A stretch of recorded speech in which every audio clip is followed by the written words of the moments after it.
it was frightening because we had to compete with the great Attila the Hun and Lion. And those two names were the real names in Calypso in those days. I was a bit worried about of taking that chance, but the pretender told me once, "It's okay, man. We will fight them." And then I made up my mind, and we went through, and everything was okay. I had tongue busy in those years.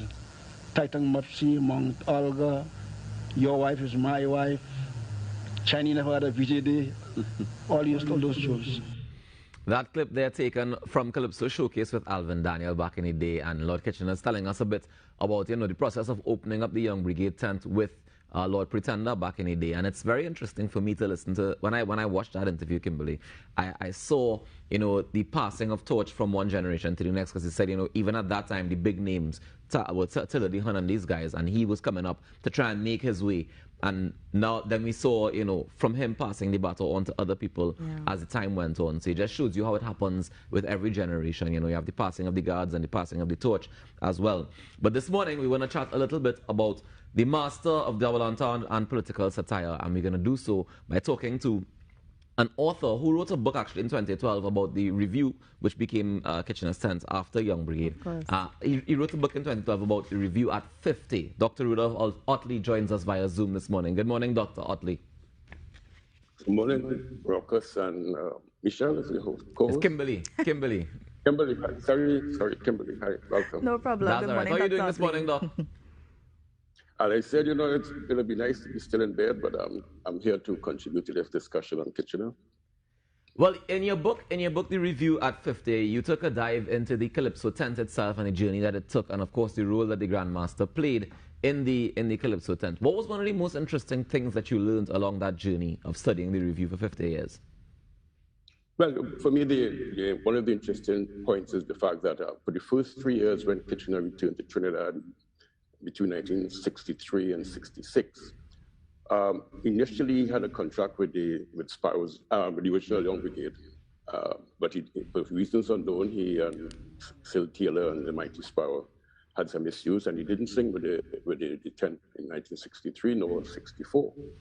And although he was advertised as being part of the review in 64 and 65, he also sang with the Independence tent without a contract. So between 63 and 66, Kitchener had to deal with some, I guess, personal issues with the contract, the way he felt he was treated by the administrators of the various tents that he was involved in. And he really did not become totally involved or immersed in the review tent until around 1966, 67. And from then until his passing in 2000, he was really the forebearer, the administrator, the curator of the review tent. Did he ever describe it as being a difficult task to run the tent himself?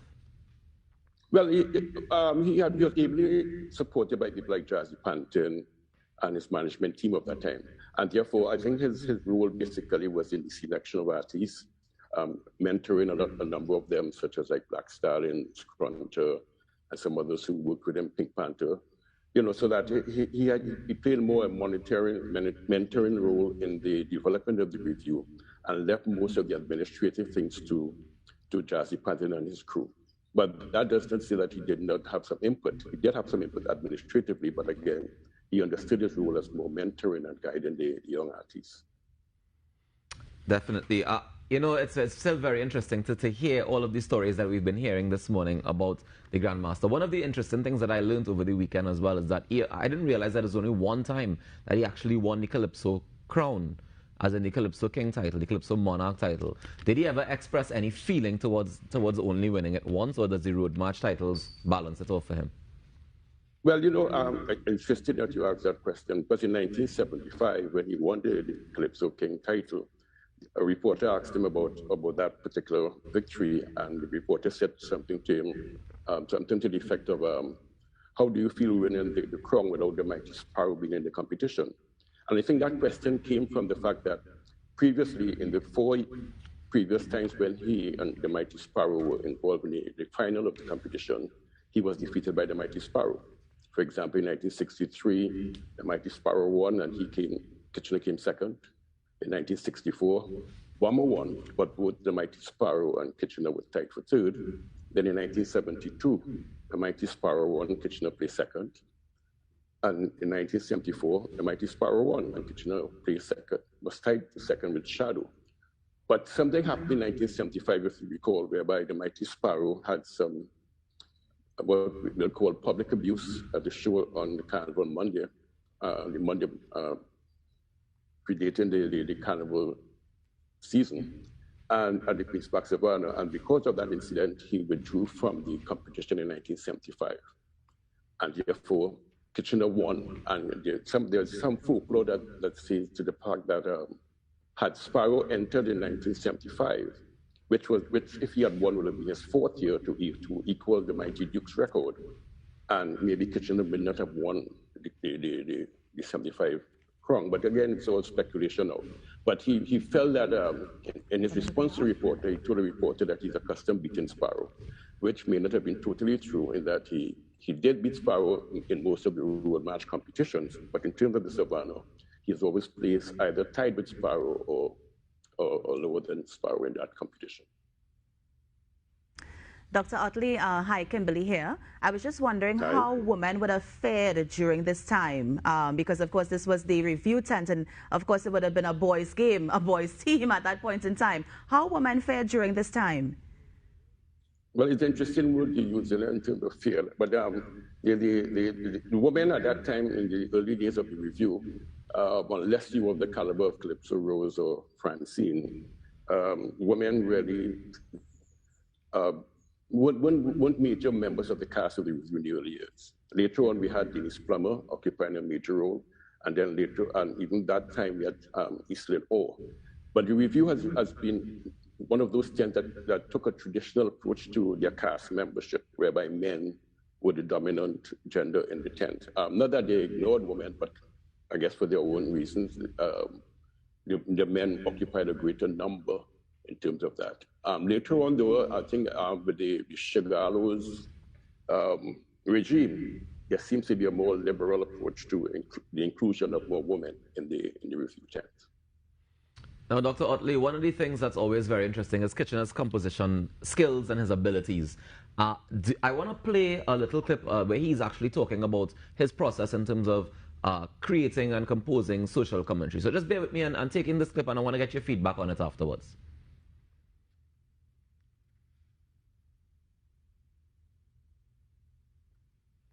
All right, it seems that we have some trouble running. I'm very good in composing social commentary. All right, I think I'm very good in composing social commentary. I compose many of these tunes, but you see, sometimes when you go into this, you get yourself in a controversy.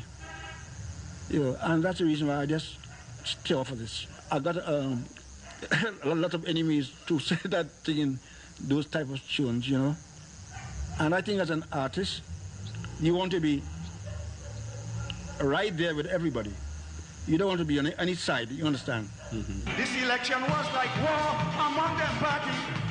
When I was more than sure they were not ready. Cousin Philip said, tell them that the last of PNM, but when the rest complete, is he who end up without a seat. Carl joined the alliance too. Pandema find something for you to do. I hear you make us a senator. If would he make you party lawyer? And one is not a damn seat for them, as what he was saying and singing about. Any thoughts on that piece there, Dr. Ottley? I didn't hear the clip though, but I know in terms of the public is that Kitchener is a good road match composer and a composer of exceptional songs for the steel pan. However, when we look at the songbook of Kitchener, his political songs, in my view, and his double entendre in relation to sexual or sexually based calypsos, I think he far excels in those areas, because he, unlike some of the traditional calypsonians, whereby their political songs are direct, you have to be very much insightful to what he's saying politically. For example, there's this song, Soldier Boy, which deals with the 1970 military uprising in Trinidad and the role of the soldiers. If you listen to that, you will understand how he deals with the whole issue of that situation, politically, socially, and otherwise. And then the manner in which he treated sexual issues.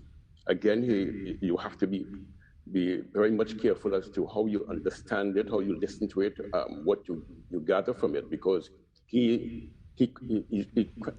crafts his lyrics in such a way that a 9-year-old boy be able to sing it.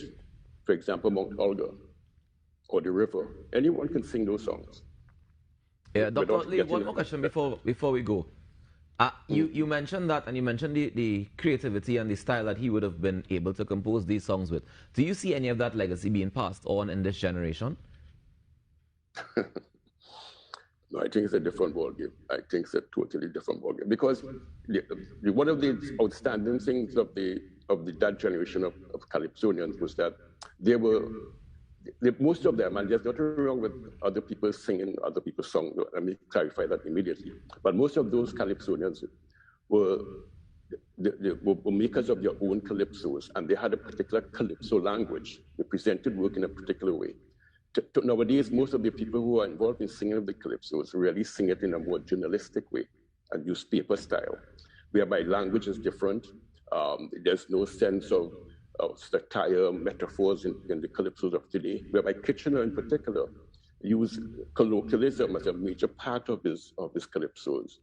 For example, when he says, "When we first lie on your dial," and those kinds of words, or dingole, or anything that Kitchener would have projected during that period, we do not find that today, because, as I said before, two reasons for that. One of them is that the people who are involved in the calypso art form today are not necessarily familiar with a calypso language that was very much part of Kitchener's era. And secondly, most of the writers of the calypso today use more journalistic style, whereby they report on what has already happened rather than create a new perspective on what has happened.